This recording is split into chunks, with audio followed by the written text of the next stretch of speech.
This program provides education, not advice. Sponsors pay a fee for endorsements and interviews. See the truthayf.com disclosure page for details. This is where technology, innovation, and personal finance come together. This is The Truth About Your Future with Rick Edelman.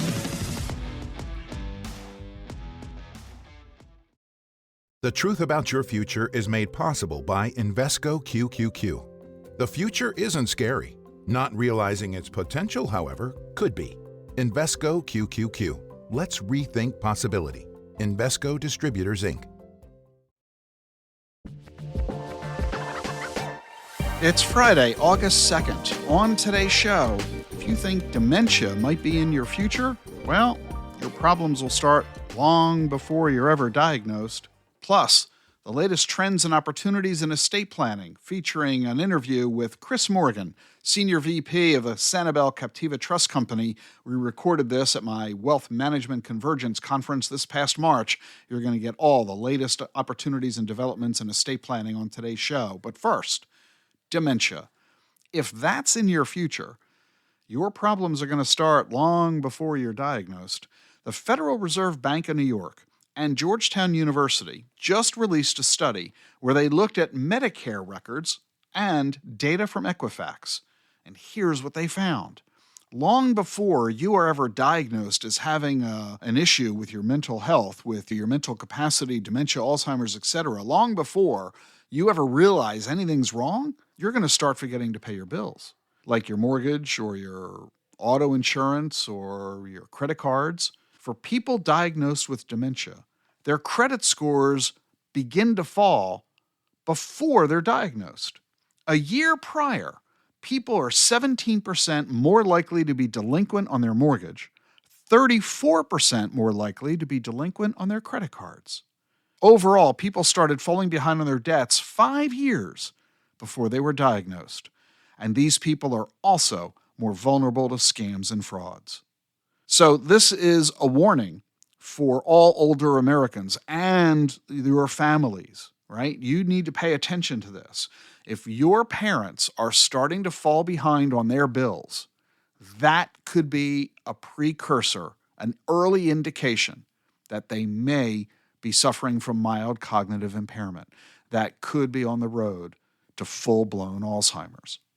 This could mean you need to get involved with your parents' finances right now. Next time you visit them, ask them to show you their checkbook. Look around and see if there are unpaid bills lying around, unopened envelopes. See who their financial institutions are that they work with. Who's their bank? Who's their mortgage company? Where do they have credit cards? See if your parents can get you to agree to let you contact those companies on their behalf.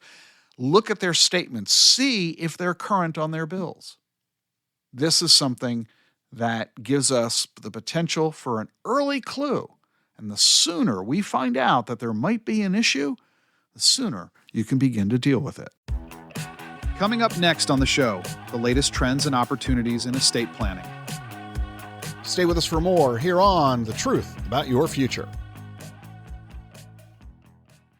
The Truth About Your Future with Rick Edelman is brought to you by Schwab. With Schwab investing themes, it's easy to invest in ideas you believe in, like online music and videos, artificial intelligence, electric vehicles, and more. Schwab's research process uncovers emerging trends. Then their technology curates relevant stocks into themes. Choose from over 40 themes. Buy all the stocks in a theme as is, or customized to better fit your investing goals, all in a few clicks.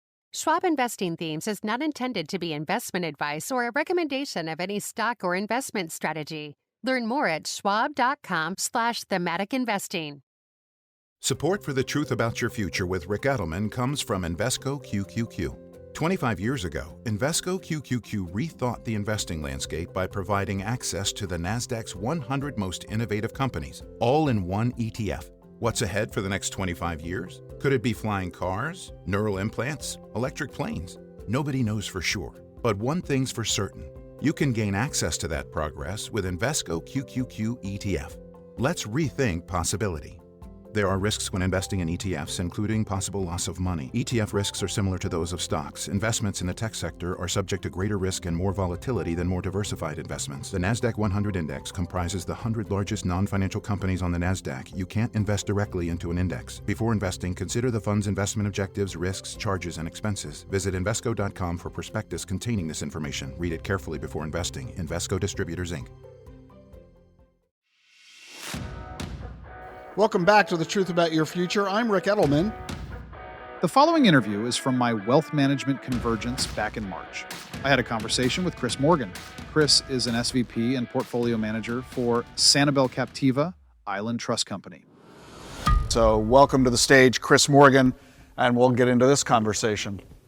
Chris is SVP and portfolio manager for Sanibel Captiva Island Trust Company, and we were chatting about this earlier. It's kind of hard to find someone who's both knowledgeable about estate planning and also able to talk about it. Those are two very different skill sets, and so, Chris, I'm really glad that you could join us here today. In your experience, would you say that most advisors are comfortable, not capable, or even doing it or not doing it, but are they comfortable talking about estate planning with their clients? Great question, Rick. I appreciate it. Thanks, everyone, for your time today. I would say no. And the reason I would say no is because I feel like most advisors sense that the clients often are not comfortable talking about estate planning. I personally haven't had a client walk in my door and say, I'm excited to talk about what's going to happen when I die, right? It's not the most natural or enjoyable thing to think about, perhaps, but it's something that we're all going to face. And of course, the two most common solutions or outcomes would be kids or charity are the two most common places that money can go when people pass away. But I think it's important for advisors to find kind and gentle and sensitive ways to nudge clients into that conversation because it matters for pretty much everyone, right? If you only want to work with clients who have $500,000, then maybe estate planning is not quite as important. But most advisors I interact with at least want to work with clients who have $2 or $3 million or more. And for those clients, estate planning is highly relevant. I can think of a number of clients offhand who have many millions of dollars to their name and don't have any estate plans in place. And if they were to get hit by a bus tomorrow, their child could inherit $10 million or $20 million. But if I talk about gift tax exclusion amounts of even $18,000 and maybe thinking about getting the ball rolling on some of those, they might say, oh, I don't know if my child's ready for $18,000, right? But that just shows how, the $18,000 is scary because it's the here and now, whereas $10 million or $20 million is not scary because it's later. So if the conversation obviously is all caught up in connotations of death, which is uncomfortable, how does the advisor get comfortable and help the client feel comfortable engaging in the conversation? Yeah, I think that's another great question. The method I use is rather than focusing on the unpleasant component of a client passing away at some point, I try to focus the conversation on the kids or the charity, which is the positive side of it, not the fact that we're individually not going to be here forever, but more so, hey, let's talk about the planning to set things up so that you can bring the most joy to your children or the charity or the area of interest that's exciting to you. That's a more positive way to frame the conversation. And rather than using the scare tactic of the negative of, hey, if you get hit by a bus, your kid's going to get $20 million tomorrow. How do you feel about that? Hopefully you don't have to go there, but if you frame the conversation instead of, how about coaching your children? In many cases, most people are giving money to children, even if they are charitable, rather than just throwing them in the deep end and having them inherit money that they didn't expect, a large amount all at once. Why not dribble small amounts over time, coach and train them, see how they do with the first $5,000 or $10,000. And if they don't use the money as you would have envisioned or liked it, that's an opportunity to coach and train. Then hopefully by the time when the time comes, they'll be in a position to inherit significantly more money and use it in a way that you would want them to or be proud of that. Let's talk about some of the tangible applications of estate planning. The lifetime exemption keeps going up. What are the planning opportunities you see regarding that? Yeah, exactly. Great question. So with the lifetime exemption amount, right now it's around $13 million for a single person or $26 million for married spouses jointly. If no action is taken by Congress, that's essentially going to be cut in half starting in 2026. And you might think initially, oh, well, that's not going to apply for the vast majority of my clients. But just to put things in perspective, if someone has even $10 million now at a very modest return assumption of 5% a year, that's going to be over $26 million 20 years from now. So if a client is 65 or 70, they could easily live 20 more years. So I think that a lot of clients... Or more if they buy Bitcoin. Exactly. Hopefully more than 5%, right? A lot more.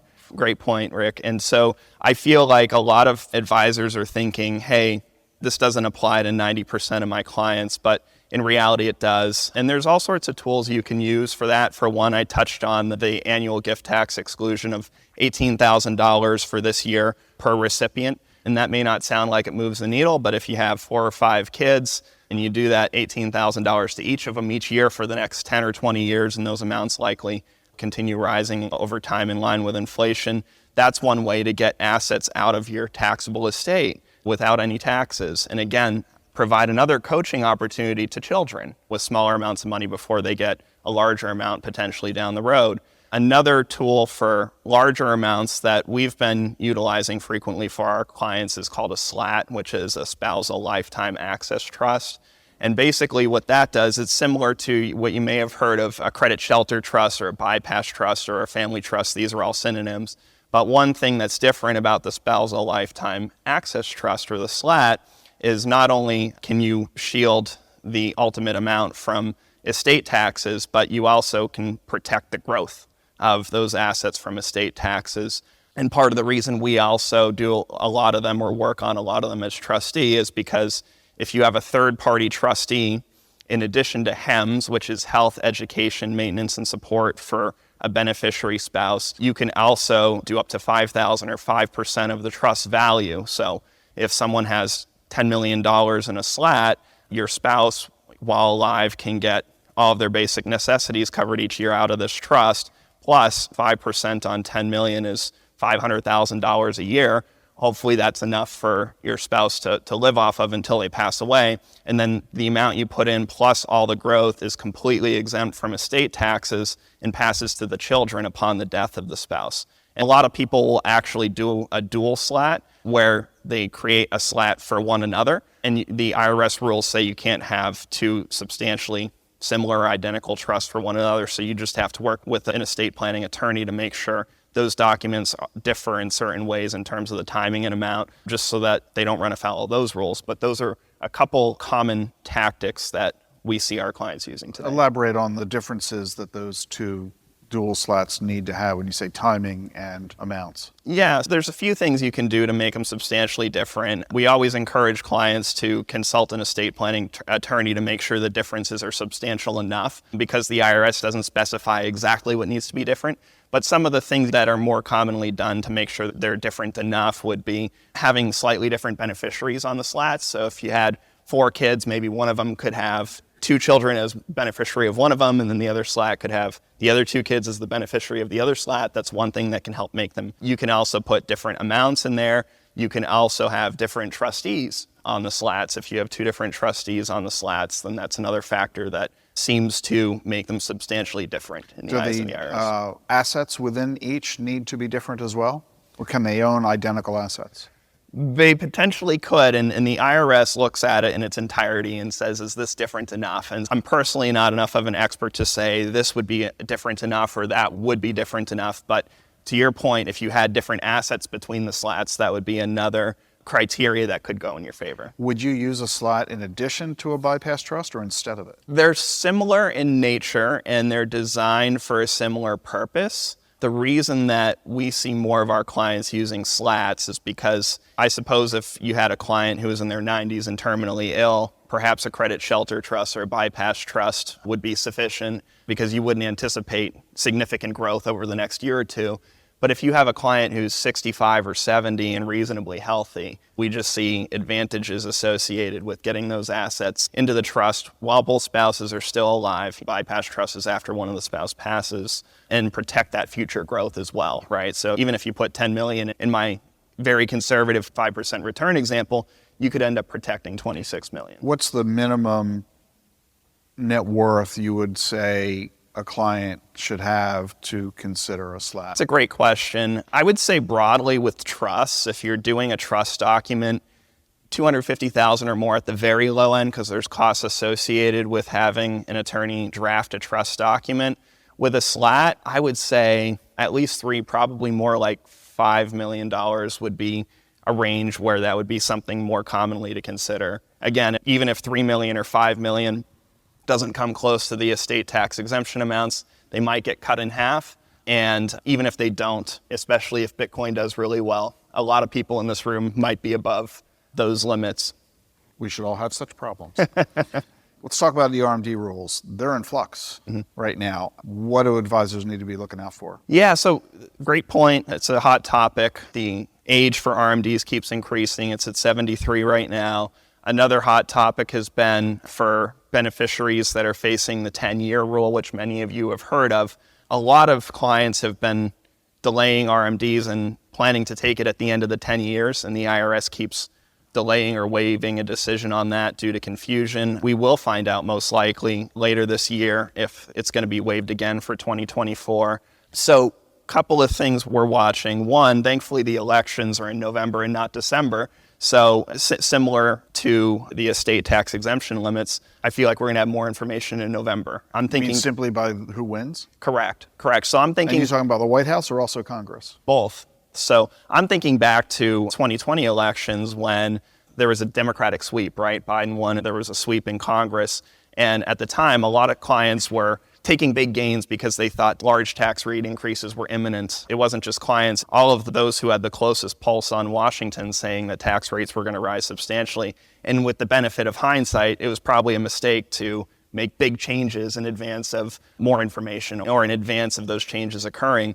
And I would say the same thing here, that whether we're discussing the estate tax exemption amounts or potential changes in whether you have to take an annual RMD or you can wait to the end of the 10 years, I don't think now's the time to make those big irreversible decisions, especially when we have an election coming up and that could potentially change the trajectory of some of these rules and laws. If it really came down to it, we'll have more information even in December of this year. And on the RMD topic, a common conversation I'm having with clients is about whether to do things pre-tax or post-tax with contributions if they're still working, or whether to do Roth conversions. And I've seen a number of cases where Roth makes sense and it's the right thing for clients. I've also seen cases where, because Roths are widely spoken about in the media, I've seen clients do Roth conversions or after-tax contributions where it doesn't make sense if they're only a couple of years away from retirement and their tax rate's likely to drop, right? Reminding clients that, in my humble opinion at least, the Roths tend to make more sense only if you expect your tax rate to be significantly higher in the future for some reason. And again, back to the less comfortable conversation to have with clients is the fact that for most of us, medical expenses rise as we age, right? So that's another thing that clients may not think about or want to think about, but I've seen clients do Roth conversions worried about tax rates going up because of what's going on in Washington.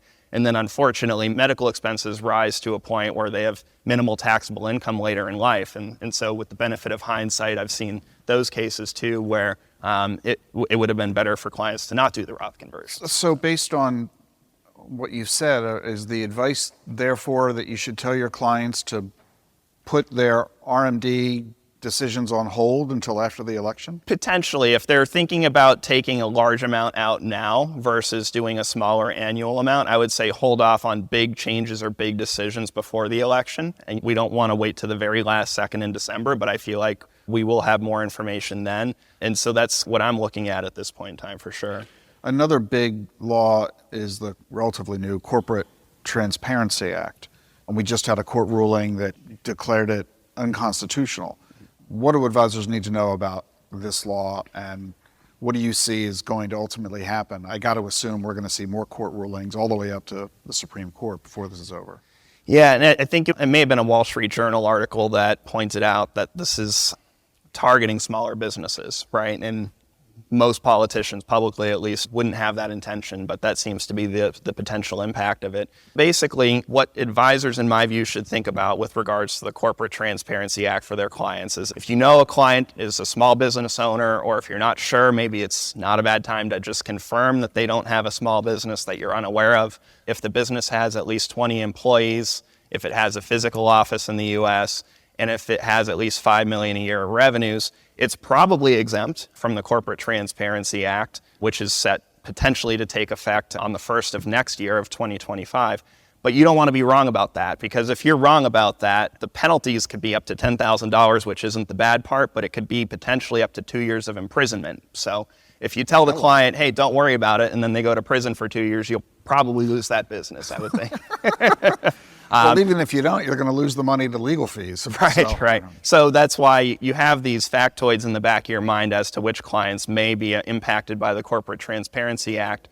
But still, at the end, I would always encourage clients to consult an attorney just to confirm if this is something that's going to impact them or not. Talk about the ruling that just came down that ruled it unconstitutional. Do you think that this law is essentially, in the long run, going to be dead? I hope so. I think so. And we'll see. I wouldn't want to not take action for the remainder of the year in the hopes that it won't happen. Because again, the penalties come the 1st of 2025 are extremely severe. So I would still, even if we end up getting lucky and the whole act gets derailed, I wouldn't just take no action for clients that might be impacted. So advisors should start now talking to clients to confirm whether or not they're going to be subject to this law. Right, especially clients that you think might. If you know for certain the client has nothing to do with any small business, you probably don't need to tell every client to consult an And is it attorney about strictly businesses that this is applying to? Is it applying to other entities such as trusts or LLCs? Yeah, it remains to be seen, and I know it's in flux. It certainly could. I think the focus of the act has been on businesses, but to your point, Rick, there is a chance that those other entities could be dragged in as well. So we clearly need to be paying attention to this. Talk about what advisors could be doing creatively to build their business, meaning in terms of attracting new clients. I think most here would agree that they either serve the high net worth or the ultra high net worth market, or they want to do more in that area. How do you stand out as an advisor? How do you win business from those kinds of households? Excellent question. And you touched on this earlier. A lot of advisors aren't comfortable speaking about estate planning. So if you get to that point, you're already ahead of most other advisors. I feel like specifically within estate planning, one area to really differentiate yourself would be with charitable planning. Because especially once you get above 2 or 3 million or more, most clients have some degree of charitable intent, even if they donate $5,000 a year to their church, right? Even that is a planning opportunity. If they're taking RMDs, that's a planning opportunity. With QCDs, qualified charitable distributions, you can actually, it's $105,000 right now for this year, and about half of that can actually go into a charitable remainder trust, which is a whole nother conversation I can clarify if desired. But basically, if you're able to discuss charitable planning, you'll stand apart in my view, because the CFP, the Certified Financial Planner materials, cover pretty much every key element of financial planning and some elements of estate planning at a high level, but it leaves out charitable planning. And in my view, I've done personally charitable planning seminars where I walk clients through what I view as the 3 stages of charitable planning, which is 1, figure out how much you want to give to charity. And usually, again, the trade-off would be kids, right? So how much is enough, but not too much for kids? And certainly that's a very philosophical question that clients are going to have to come to. It's a very personal decision. But as an advisor, if you're able to guide them through that conversation, you can really differentiate yourself from other advisors who won't even mention it. And then once you, especially and the client, figure out how much to give to charity, in my view, the second step is within a particular area of interest. Usually a client's going to have a cause or area of interest that they like. You don't typically have to help them with that part. But once they identify a particular area of interest, how do you assess a charity? What are some good charities within that particular area of interest? And personally, I've found GuideStar and Charity Navigator to be a couple of good nonprofit independent resources that kind of assess charities. And so if you can guide clients through that, I doubt many other advisors are doing the same.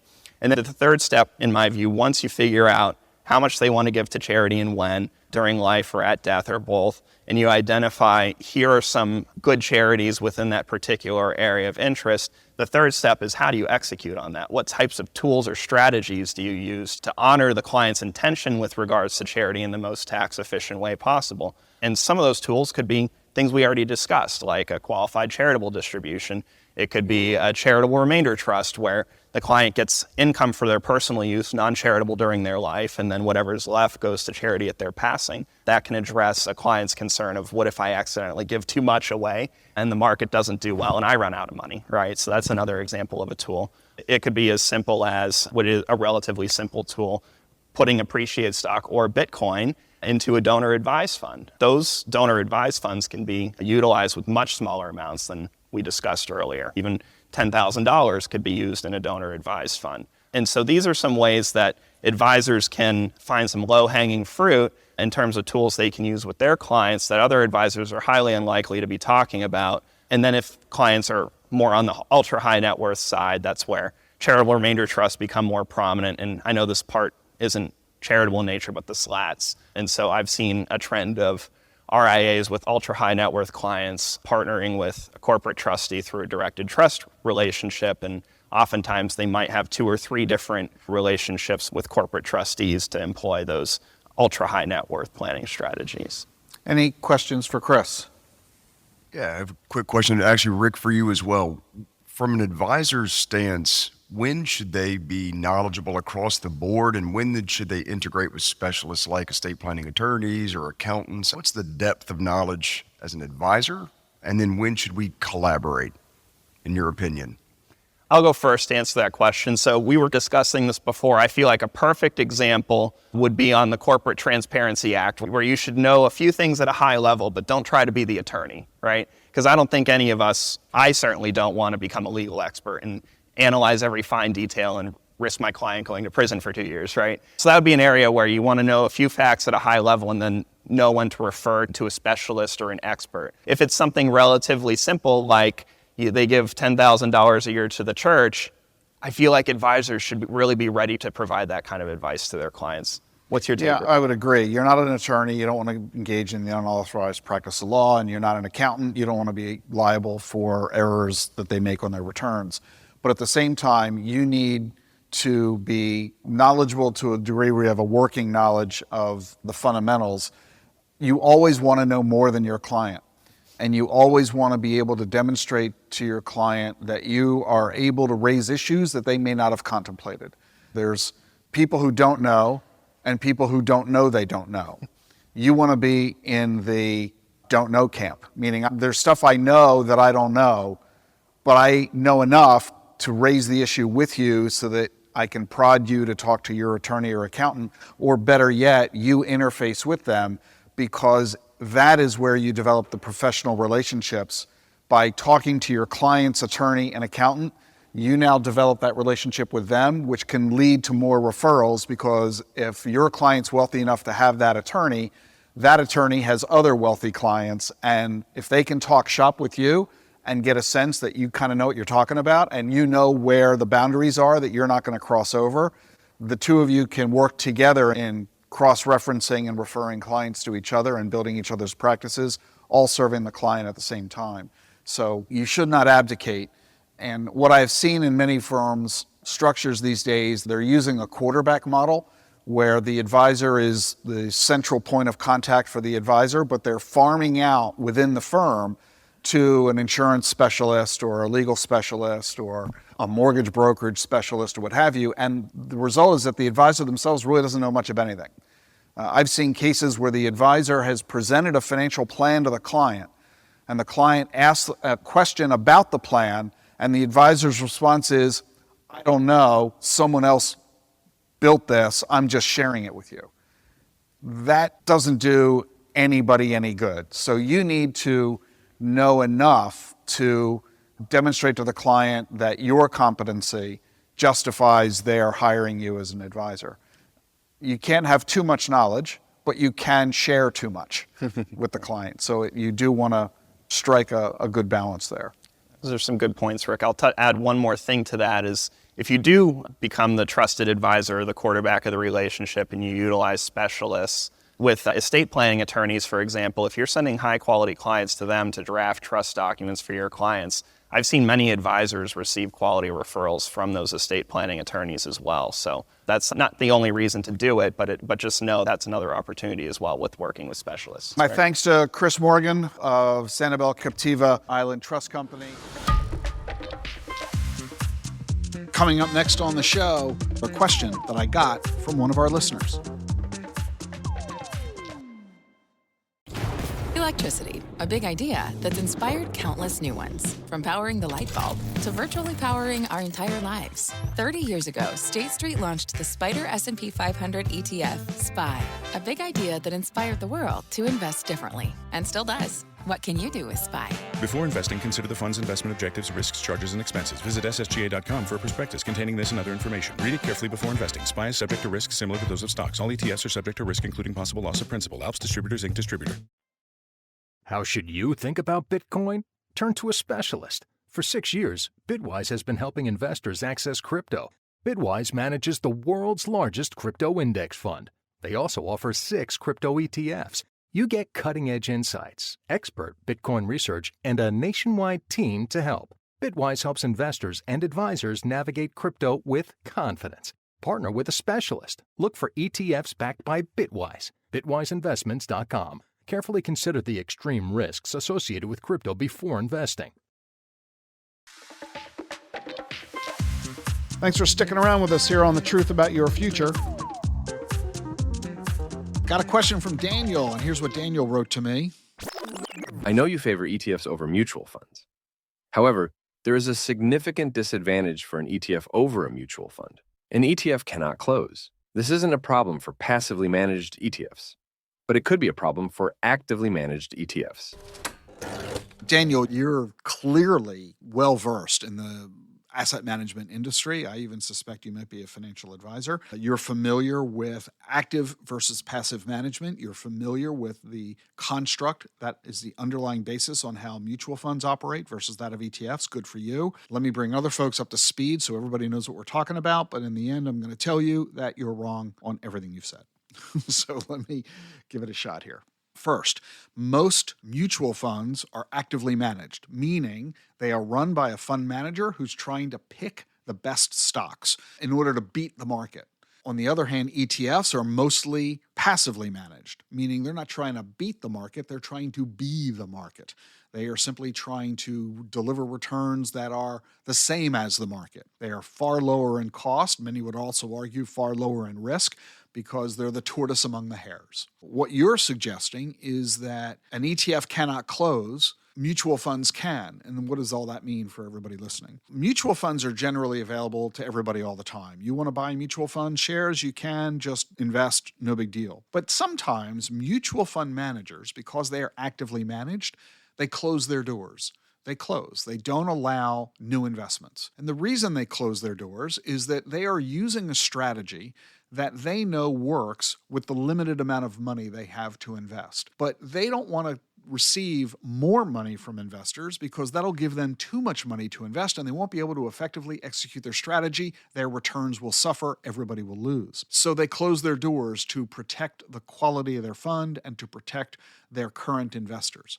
It's a rather noble act if you think about it, because mutual fund companies make money. The more money they're managing, the more money they're making. By closing their doors to new investments, they are shutting off the potential for making a lot more money. So it's a noble act to close their fund, to close it to new investors. But it happens from time to time. ETFs, because of the rules they operate under, which are different from mutual funds, ETFs cannot ever close, which means that fund manager may be suffering from an influx of capital, undermining their ability to perform as well as they had in the past. And they suffer this problem that a mutual fund doesn't incur because the mutual fund can close, the ETF cannot. Daniel, that sounds logical, but it's not a problem. For number one, most ETFs are not actively managed. They're passively managed. So it's not an issue. Second, even for those rare ETFs that are actively managed, Well, you as the investor should know this before you buy the fund. You should be aware of how much money the fund is managing relative to the amount of money it has been managing over the past several years to be able to identify if they are now suddenly managing too much. In other words, you can make the choice to simply not invest in the fund, or if you own the fund, to sell your shares because they now have gotten too big. In other words, this isn't a problem for ETFs compared to mutual funds. This is simply the responsible job of a diligent investor, or more frankly, their investment advisor. So yeah, technically, Daniel, you're right about this, but quite frankly, I think you're worrying about something that is not something to worry about. You can send me your question as well. Just send it to askrick@thetruthayf.com. The link is in the show notes. You've only got a few days left to save 25% when you enroll in my CBDA online course. The Certified in Blockchain and Digital Assets program gives you the knowledge you need so you can give your clients the advice they need. Go to dacfp.com, DACFP.com. The link is in the show notes. And use discount code ETH25. Save 25%. On Monday's show... Actually, I have no idea what I'm going to talk with you about on Monday. Let's see what's in the news over the weekend. I'll see you Monday with something hot. I'm glad you're with me here on The Truth About Your Future. If you like what you're hearing, be sure to follow and subscribe to the show wherever you get your podcasts, Apple, Spotify, YouTube. And remember, leave a review on Apple Podcasts. I read them all. Never miss an episode of The Truth About Your Future. Follow and subscribe on your favorite podcast app. How do advances in science, technology, and medicine translate into investment opportunity? Listen and learn. This is The Truth About Your Future with Rick Edelman.